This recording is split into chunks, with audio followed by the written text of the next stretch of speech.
Hello everyone, आप सभी का आपके चैनल स्टडी केंद्र पर एक बार फिर से स्वागत है। मैं आप सभी के लिए CUT का एक हिंदी का क्लास लेकर हाजिर हूँ। जो आपका हमारा टॉपिक है आज जो हम लोग पढ़ेंगे ये है सर्वनाम।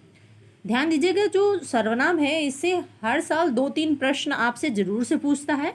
तो इस वीडियो में हम लोग जो है सर्वनाम को रिवाइज करेंगे और इसको अच्छे से पढ़ेंगे। लास्ट में मैंने इससे सर्वनाम से रिलेटेड 4-5 प्रश्न रखे हैं, तो पहले क्लास करते हैं, फिर इससे रिलेटेड प्रश्नों को सॉल्व करेंगे। तो आइए पढ़ते हैं सर्वनाम होता क्या है।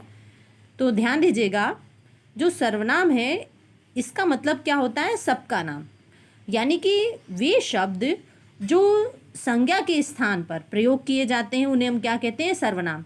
जैसा कि आपको पता होगा संज्ञा क्या होता है, तो किसी व्यक्ति, वस्तु, स्थान, अवस्था तथा भाव के नाम को हम संज्ञा कहते हैं।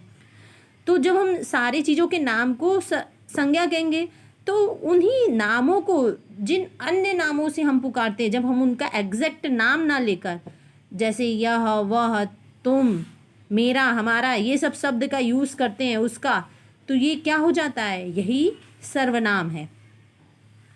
तो ध्यान दीजिएगा, जो सर्वनाम है ये क्या है? सर्वनाम का शाब्दिक अर्थ होता है सबका नाम, जो संज्ञा के स्थान पे प्रयोग किए जाते हैं।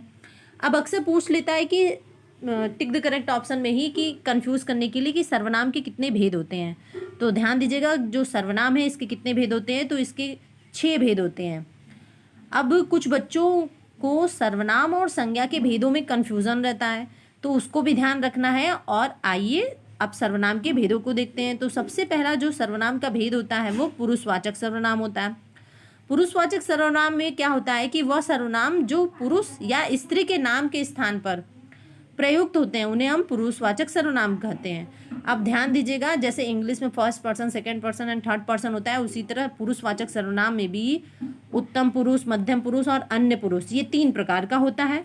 उत्तम पुरुष किसे कहते हैं? तो जो बोलने वाला व्यक्ति होता है उसे हम उत्तम पुरुष कहते हैं। उत्तम पुरुष जो बोल रहा हो और वो अपने लिए क्या क्या प्रयोग करता है याद रखेंगे तो कभी नहीं भूलेंगे। मैं, मेरा, हम, ये सभी शब्द जो होता है, जो आप स्वयं के लिए आप बोल रहे होते हो और स्वयं के लिए जो शब्द यूज़ करोगे, जैसे मेरा, मैं, हम, तो ये सभी का होगा उत्तम पुरुषवाचक सर्वनाम। नेक्स्ट होता है मध्यम पुरुष। आप जिससे बात कर रहे होते हो, जो सुनने वाला होता है, वही होता है मध्यम पुरुष। इसमें हम उससे क्या बोलते हैं? तुम, तुम्हें, तुम्हारा, तुमसे, तो ये सभी शब्द क्या आएंगे? मध्यम पुरुषवाचक सर्वनाम होगा। और लास्ट होता है अन्य पुरुष, जिसके बारे में हम बात कर रहे होते हैं, या फिर कोई अन्य व्यक्ति जिसके लिए हम कहेंगे वह, वे, उन्हें, उनका। तो याद रखिएगा, सर्वनाम जो पुरुषवाचक सर्वनाम है कभी कभी पूछ लेता है इसके कितने भेद होते हैं, तो इसके 3 भेद होते हैं, उत्तम पुरुष, मध्यम पुरुष और अन्य पुरुष। दूसरा जो सर्वनाम का भेद होता है वह है निजवाचक सर्वनाम। निजवाचक सर्वनाम क्या है?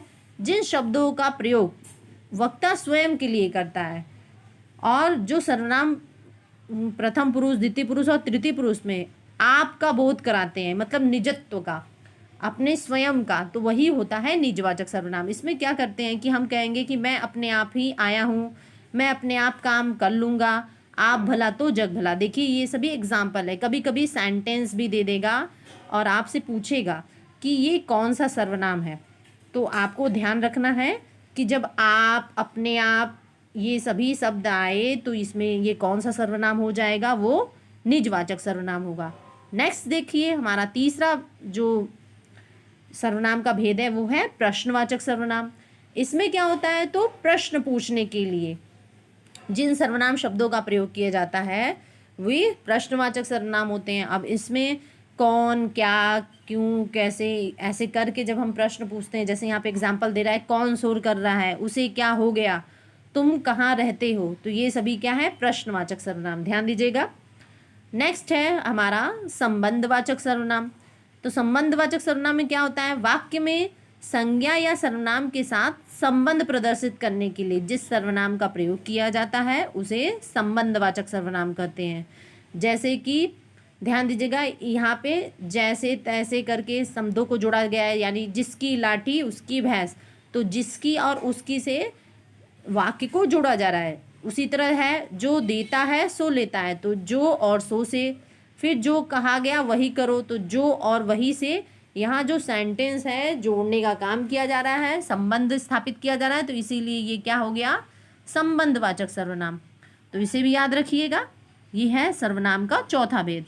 नेक्स्ट है सर्वनाम, पांचवा भेद होता है निश्चयवाचक सर्वनाम।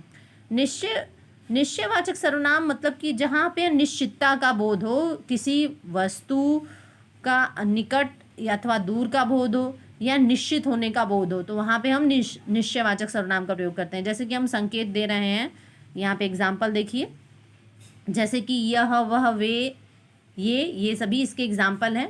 यह उपयोगी साधन है, ये भ्रष्टाचार में प्रबल विरोधी है, वह बहुत सुंदर है, वे अच्छे लोग नहीं हैं। ये सभी क्या है, निश्चयवाचक सर्वनाम का एग्जाम्पल है। ये निश्चयता का बोध करा रहे हैं, हम किसी को देख के कह रहे हैं यह उपयोगी साधन है, ये भ्रष्टाचार में प्रबल विरोधी है, वह बहुत सुंदर है। कोई होगा जिसे देख के हम बोल रहे हैं, तो निश्चितता का बोध करा रहा है, तो इसीलिए ये निश्चयवाचक सर्वनाम है। नेक्स्ट है हमारा अनिश्चयवाचक सर्वनाम। अनिश्चयवाचक सर्वनाम में क्या हो जाएगा, अनिश्चयवाचक सर्वनाम में हमें अनिश्चितता का बोध होता है, यानी कि किसी निश्चित वस्तु का बोध न हो, वो हो अनिश्चयवाचक सर्वनाम। जैसे कोई, कुछ। अब कोई आ रहा है, इसका सबसे अच्छा एग्जाम्पल है। कौन आ रहा है हमें नहीं पता, कोई आ रहा है, अनिश्चय है। कोई जान पहचान का भी होगा, कोई अनजान भी हो सकता है, तो इसीलिए।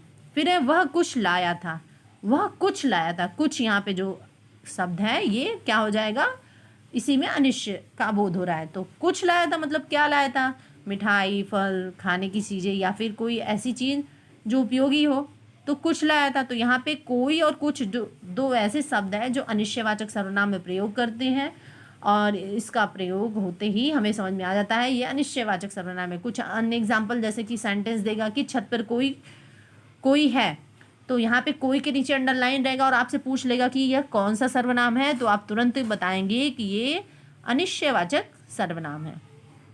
आइए अब हम कुछ एग्जाम्पल देखते हैं हमारे टेस्ट सीरीज का। तो पहला प्रश्न है कि कोई आ रहा है, इस वाक्य में कोई क्या है। अब देखिए इसमें पूछ रहा है, इसी तरह आपसे एग्जाम में भी पूछेगा, कोई आ रहा है, इस वाक्य में कोई क्या है, कौन सा सर्वनाम हो जाएगा, निश्चयवाचक सर्वनाम, अनिश्चयवाचक सर्वनाम, संबंधवाचक या पुरुषवाचक। तो ध्यान दीजिएगा, कोई आ रहा है, इसमें कोई जो है ये ऑप्शन बी हमारा सही हो जाएगा, अनिश्चयवाचक सर्वनाम है। नेक्स्ट देखिए, अगला प्रश्न है हमारा कि जो मेहनत करेगा वह सफल होगा, वाक्य में किस सर्वनाम का प्रयोग किया गया है। तो ध्यान दीजिएगा, अभी मैंने पढ़ाया था कि जो सर्वनाम के भेद में संबंधवाचक सर्वनाम, तो जो और वह, जो मेहनत करेगा वह सफल होगा, तो यहाँ पे जो और वह से वाक्य को जोड़ने का, संबंध स्थापित करने का प्रयास किया जा रहा है, तो यहाँ पे अभी ऑप्शन बी हमारा सही हो जाएगा, संबंधवाचक सर्वनाम इसका सही आंसर होगा। नेक्स्ट प्रश्न देखते हैं। प्रश्न है कि निम्नलिखित में से कौन सर्वनाम का भेद नहीं है। अब ध्यान दीजिएगा कि आपको याद रखना है कि सर्वनाम के 6 भेद होते हैं, पुरुषवाचक, प्रश्नवाचक, संबंधवाचक, निश्चयवाचक, अनिश्चयवाचक और निजवाचक। तो ये 6 भेद जो होते हैं सर्वनाम के, आपको याद रखना है। अब ध्यान दीजिए, इसमें से कौन सा सर्वनाम का भेद नहीं, तो पुरुषवाचक होता है, संबंधवाचक होता है, जातिवाचक और निश्चयवाचक।